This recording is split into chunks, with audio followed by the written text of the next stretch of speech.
Disabled veteran David Schmecker thrown into a psych ward for no apparent reason. Now, there's a lot of fear-mongering around gun confiscation right now. We see in New York some orchestrated efforts to nibble around the edges, to test the waters. And what we have to do is make sure that the waters are not receptive to government steamrolling our right to defend ourselves. And in a case like this, I really hope that people can call attention to this, that people hear this story.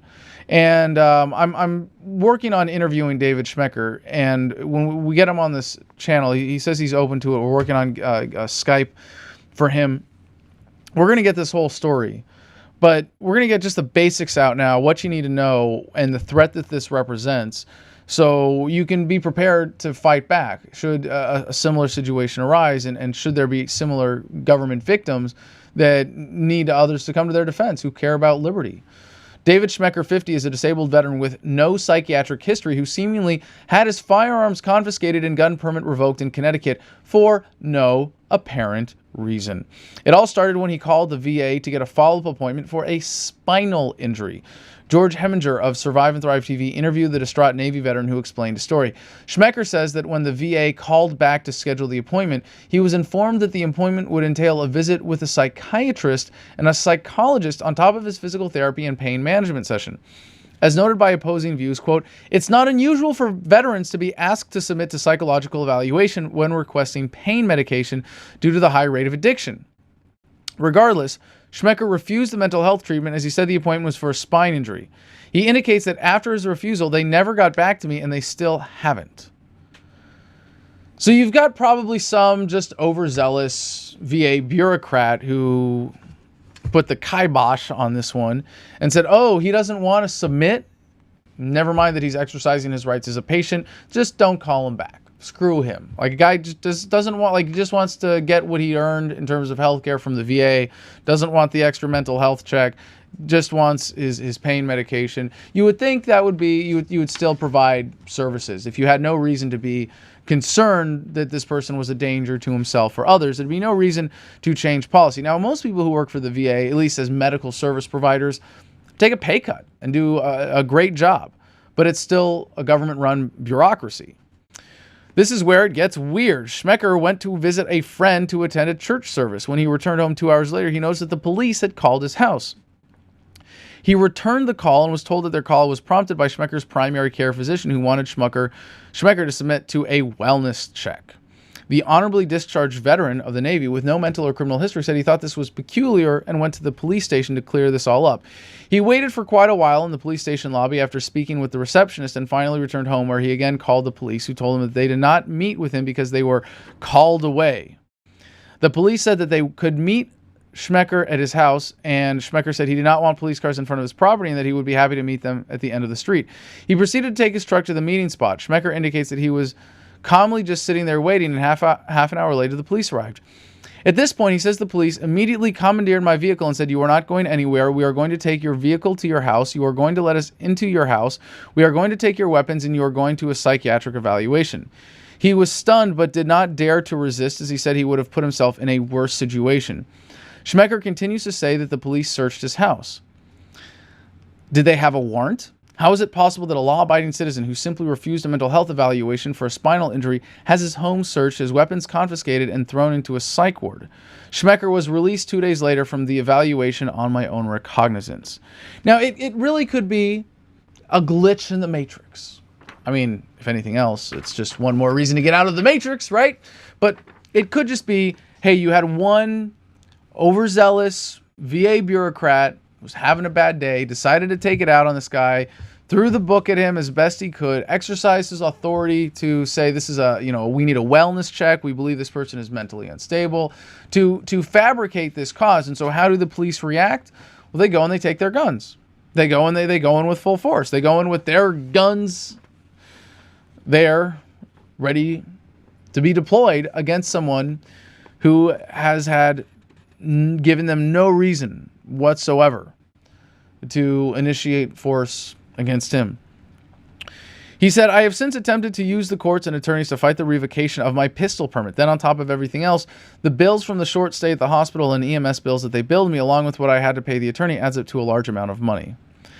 Now, this is why I avoid the VA. It's really sad. It's the only health care I have as a veteran with PTSD. That's it. I got the VA. Guess what? I'm not going to the VA unless I got bones sticking out of my skin or I'm bleeding to death. Seriously, I am not going to go close to that place because it's a government-run agency that, as an agency, doesn't care about veterans.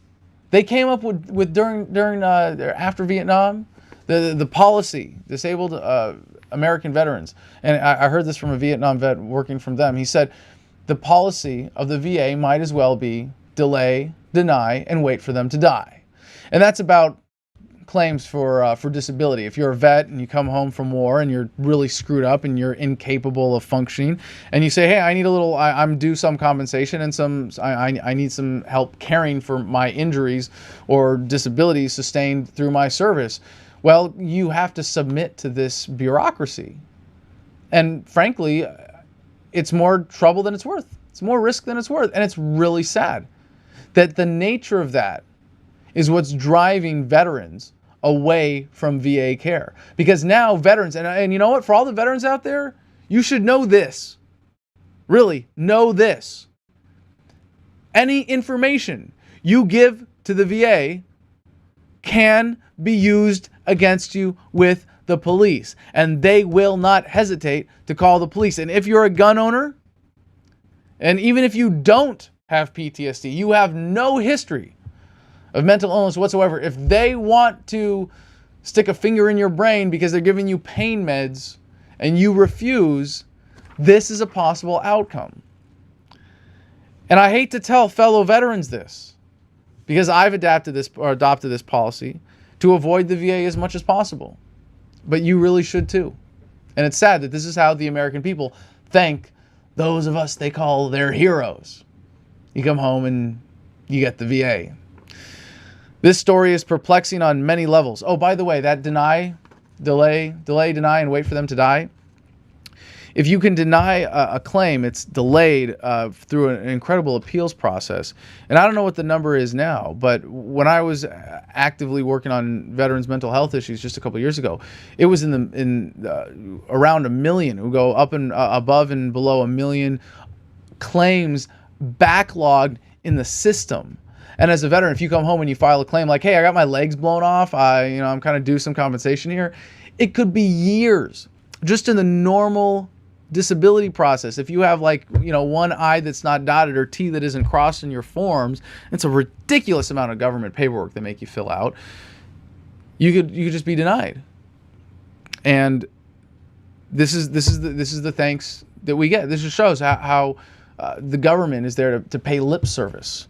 This story is perplexing on many levels. What prompted the VA to contact the police? Was it simply because David Schmecker did not want to deal with a psychological exam? Is that a ground to force a man into a psych ward? The story is reminiscent of Brandon Robb's forced visit to the psych ward for posting threats on Facebook. Has anyone else had this experience? And if you have, I would encourage you, please write me, adam@adamversustheman.com. Please share the story. Make sure that people know this, because the more these stories get out, the more government is held accountable, and the less likely we are to see this happen again. Our orders were to come down here and help out with security. Well, I know that Iraqis stand in line to come to this country. I love our troops. I wish I could serve myself, but and I absolutely love our troops, so I'm a great patriot.